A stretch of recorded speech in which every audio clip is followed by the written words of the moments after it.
This is Thomas Lyons, so Raps on TV. We're here, Haringey Box Cup 2019. Fortunate to be joined by just turned professional Dennis McCann.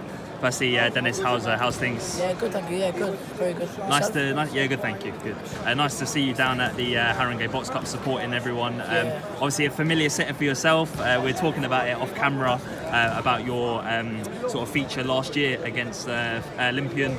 Come through that, and obviously since then the successes that you've had so far in your career, turning over pro. And sort of the way things have gone so far. I mean, in terms of like summing it up, how pleased are you with the way things have gone? Oh, very happy. You couldn't get that much better, could you? My debut knockout. I'm fighting to arena on July the 13th, and then the Bias and Gorman on the card. What more could you want? I'm on a big platform with Frank Warren and MTK Global. Couldn't ask for much more, could you? Yeah, I mean, massive banner at the moment. Obviously, MTK working with the likes of Billy Joe Saunders, Tyson Fury. I mean, just to name a few, a lot of fighters they got under their banner. Again, like you said, Frank Warren, the exposure you kind of get from that, Box Nation, BT Sport. Yeah. I mean, you must be delighted with the way things have kind of turned over for yourself and getting this maximum exposure. Yeah, no, honestly, look, the world's on my feet at the moment. Everything, it's in grabbing distance. You know what I mean? So I'm sure take it while I had the chance. Yeah. And I'm going to keep delivering.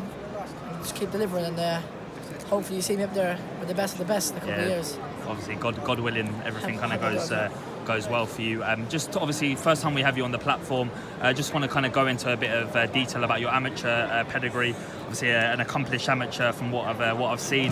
Just kind of give you your insight into the kind of amateur ranks compared to the pro ranks. Now, obviously, professional, looking to develop and kind of gain experience in the pro ranks. Just talk to me about the transition from amateur to pro. Well, I was a big puncher in the amateurs, so that's why I turned over. I had a lot of stoppages from my weight.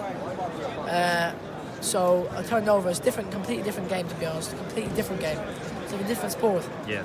And but I was a big puncher, so I was stuck between two weights. So I couldn't really make the weight below, and and the weight I was too small for the weight above. But as a pro, I'm right in the middle. I'm perfect. Yeah. So I'm perfect at the moment. That's why I turned over. Really had a GB assessment in December.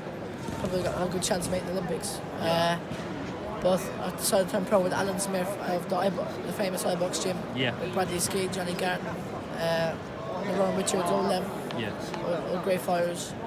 And that sums it up. Obviously, Bradley Ski, Johnny Garton. I mean, they've accomplished a lot themselves. Obviously, 147-pound division. For yourself, I mean, what? Just kind of remind me what weight category? Bantamweight. Yeah. I mean, a massive division in itself. Obviously, Nayo Inoue in the World Boxing Super Series at world level. I mean, sort of looking at the World Boxing Super Series, the best fighting the best. Do you kind of want to kind of implement that mentality of fighting the best? Definitely, I'd love to.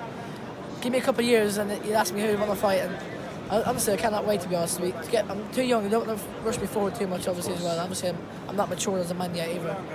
But I've been sparring the likes of Ryan Burnett, all them, and Michael Conlon, getting great rounds in with them, give me great experience. And for a couple of years' time, I start developing into more of a man, and I'll be looking to take on them ones, won't I? Yeah, it must be testament to yourself though, sharing the ring with those kind of fighters. You know, Ryan Burnett, former world champion, Michael Conlon. Obviously, he's got his own kind of journey under top rank. And again, these fighters, kind of the experience and the knowledge that I'm sure they'll have shared with you, having the experience. Just talk to me a little bit about those sparring sessions. I mean, in terms of the competition within the gym. Very good, trust me. You're paid to watch a spar, put it that way. Great spars. It's hard to believe when you're 18 years old, but really good spars. Yeah. Rough ones come out with a few bruises and that. Few bumps and bruises, few cuts. And bruises, but it's part of the game, isn't it? Yeah. I love it. Yeah, obviously MTK, I mean, you're in good hands, kind of like I was touching on there. When can we next see you out? Obviously, second pro debut went to plan, knockout, vicious knockout, and I mean, kind of moving forward now, what's in the pipeline? I got a bit of a step up this time with a geezer from Spain. I think he's going to get the same medicine as the other geezers did.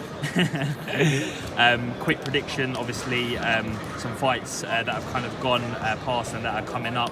Obviously, last night we saw Tyson Fury defend his lineal heavyweight championship against number 4 ranked Tom Schwartz, and then again in Leeds. I called that. I thought he'd stop him.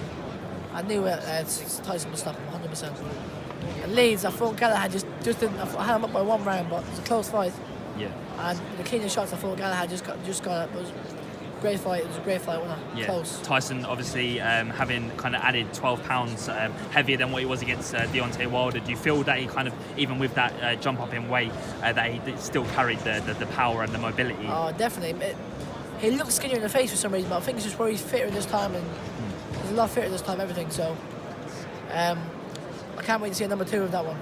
Cannot wait. Yeah, it's going to be a big fight. Obviously, heavyweight division now only takes one punch. We saw that 2 weekends ago. Andy Joshua shock defeat to Andy Ruiz, for 3 world titles. Obviously, WBC king Deontay Wilder holds the other sort of piece to the jigsaw. So, I mean, like, everyone was kind of talking about it, around boxing sort of industry environment. That when's the AJ Wilder fight going to happen? When's the Fury Wilder, Fury AJ? Do you feel now kind of that with Joshua's defeat to Ruiz, that's kind of maybe papered under some of these? You won't see the fights happen.